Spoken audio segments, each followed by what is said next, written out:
this is Tim Pierce. This week, blues powerhouse Jeff McErlain joins us to show the infinite tone possibilities. Everything you'd ever want to know about getting different tones, clean, dirty, everything in between, on a Les Paul, be it a standard Les Paul or a fancy Les Paul, whatever it is. If you don't know Jeff, you should. He's a great blues player. He's done 30 Truefire courses, one of their most popular teachers. He collaborates with Robin Ford all the time. Robin just produced and played on Jeff's new record. Click the link below for the online masterclass. There's a 14-day free trial, so you can check it out and see if it's right for you. Also is the link below for Jeff's Truefire courses. Pots have a slope, and I don't know the technical of linear and audio tape or blah, blah, blah. But I go for basic. I like the 50s wiring. I can turn this down. Like right now, if I look, I guess that's at about 6.5. But there's a point where it just more drops off a little more dramatically. So here I'm full gain. But if I roll it back a little bit, I'm still gaining. It cleans up, but I still have the volume pretty much. It's a little less volume, but I have less gain. Gotcha. So there's like this sort of slope that goes like woof, So you look for that like an amp too. So there I go.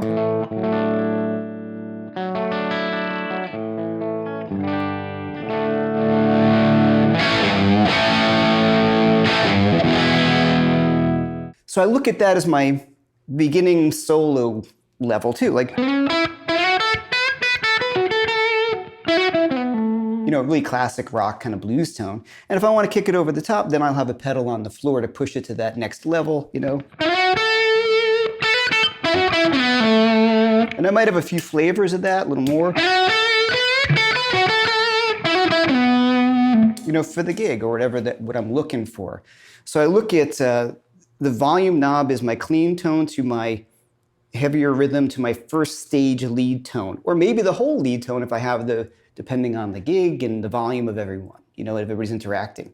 And then I'll step on something else to boost my volume a bit or to get more gain and compression.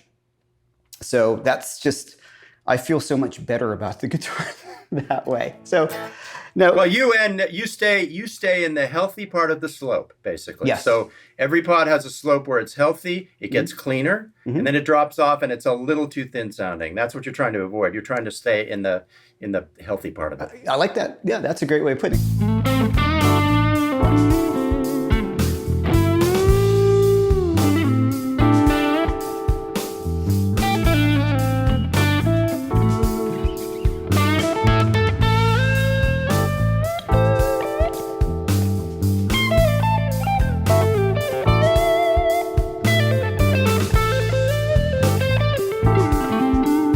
So here's the real trick, and this goes for strats that took me forever to dial in, is I will set the overdrive on my amplifier for the neck pickup. So I'll try to get it as stratty or as articulate as I can. So, right? Right, so I can do that Hendrix, roll back that volume a bit. Right? Roll it up a little bit. And if I want to get the next level of, well, to me, this is still a good solo. Yeah. Yeah, right? Yeah. Nothing sounds as good as the neck pickup on a Strat distorted. It's open, it's throaty, it's deep. Right. Yeah. I could just live there. And then, like I used to use an Octavia and the I'd like to pull out my Octavia again, because when you use your fingers on the neck pickup with an Octavia, it's this crazy level of expression. Anyway, yeah. I digress. Go back to... You did it. Yeah, that's it. Yeah. So I'll dial the amp, the overdrive in the amp for the neck pickup. All right, so, to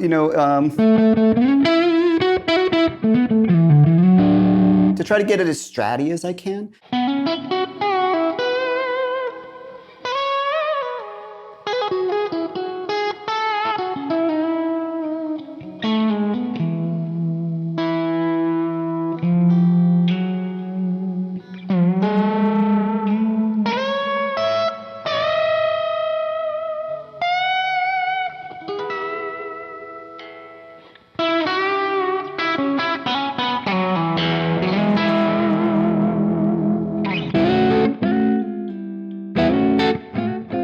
right?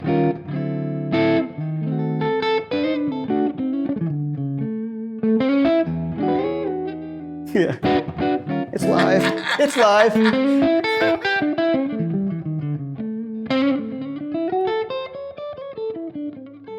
Right, so that kind of stuff. So for me, I've got this kind of brighter neck sound. And when I go to the bridge, that's a little bitey for me, actually. So one thing I like to do is to try to even them out a little more. So I have the tone knob, so I'm going to work this up.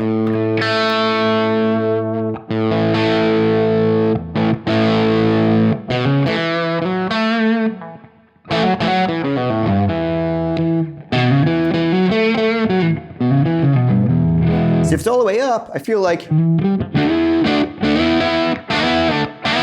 that's just kind of too bitey for me. So I do this on my Strats as well. I got this actually from like Eric Johnson, where he's got the tone knob on the bridge. So I didn't invent this stuff, but when I really dug into it, I said, oh, if I roll that down and just try to match the two out, so if I get more gain,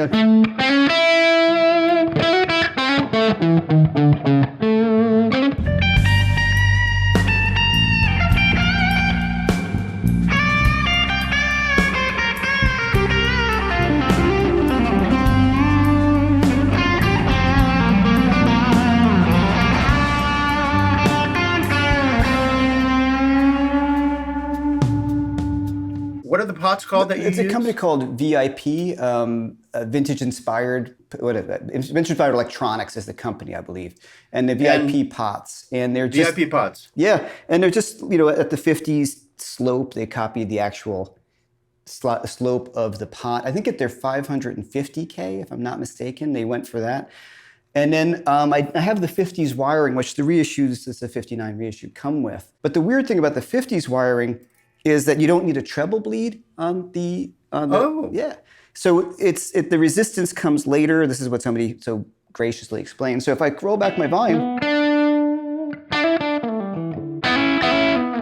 so I've got the clarity still, right? And it doesn't get that, sometimes when you roll back a volume knob, the pickup gets really dark sounding. So it doesn't really do that. And then the tone knob gets all weird. So like if I'm gonna have my volume all the way up, it's got a different sweep to it. And almost changes the volume of the pickup too.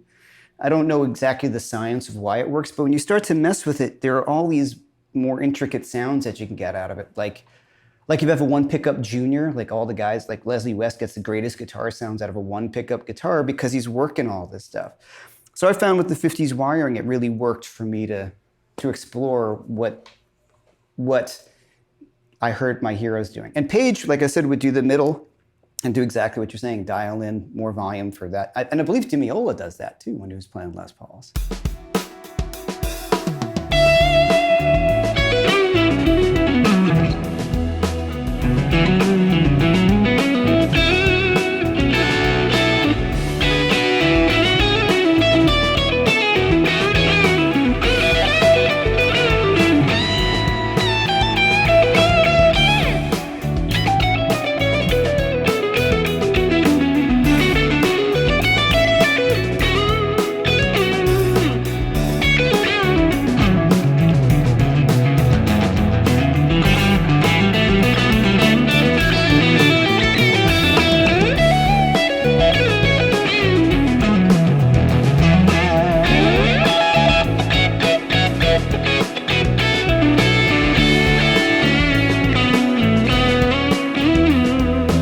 One thing that astounded me about your guitar is you have a reverse wound pickup, correct? Yeah, in the middle. And it's out of phase, which is a cool sound, but I saw you just turn back the volume on one of the pickups and it came back in phase. Yeah. Or it seemed like it. Close, yeah. I'm a big Peter Green fan and B.B. King fan, and I wanted that sound. So these are throwbacks, and what they did was just reverse wired the neck pickup, allegedly like Peter Green's guitar. So you get,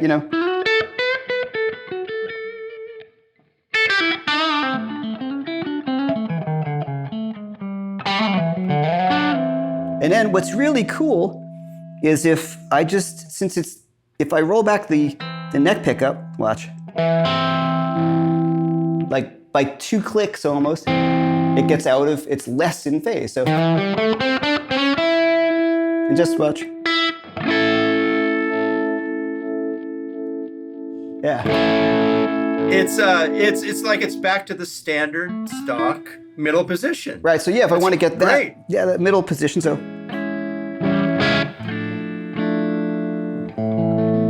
might always have a little bit of a phase.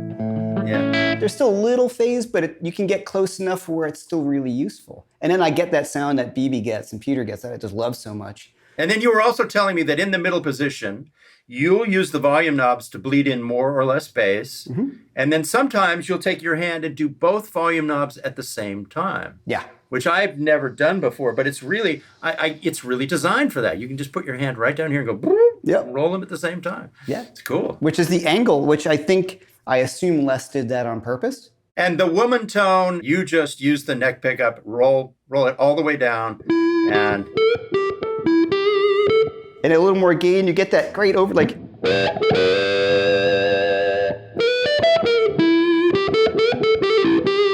Yeah. What pedal did you step on to do that? Well, it's a Klon. Okay, fair enough. I've just been fortunate enough to have one since they came out. Yeah. I held on to it. I was smart enough. It's the only thing I've held on to. You sold so many things throughout your life where you're like, I shouldn't have sold that.